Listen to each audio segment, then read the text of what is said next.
আমরা অনেকে আছি যাদের মোবাইলের ছবি বা ভিডিও অনেক কিছু ডিলিট হয়ে যায় এবং ফোন নষ্ট হয়ে গেলে সেগুলো আর আমরা খুঁজে পাই না।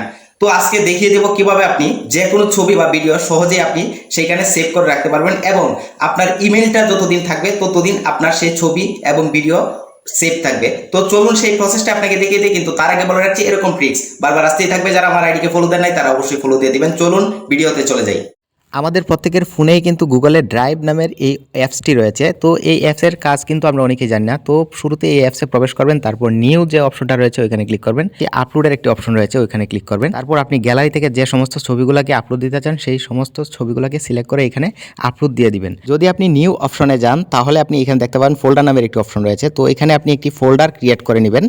ফোল্ডার ক্রিয়েট করার পর ফোল্ডার উপরে ক্লিক করবেন। ক্লিক করার পর আপনি আপলোডের অপশন দেখতে পাবেন। তো আপনি যে সমস্ত ছবিগুলোকে ফোল্ডার করে এখানে রাখতে চান সেই সমস্ত ছবিগুলোকে সিলেক্ট করে এই ফোল্ডারের মধ্যে রেখে দিতে পারবেন। তো আপনি আপনার পছন্দ মতো যে কোনো ফোল্ডার তৈরি করে এই ফোল্ডারের মধ্যে যে কোনো ছবি ভিডিও রাখতে পারবেন।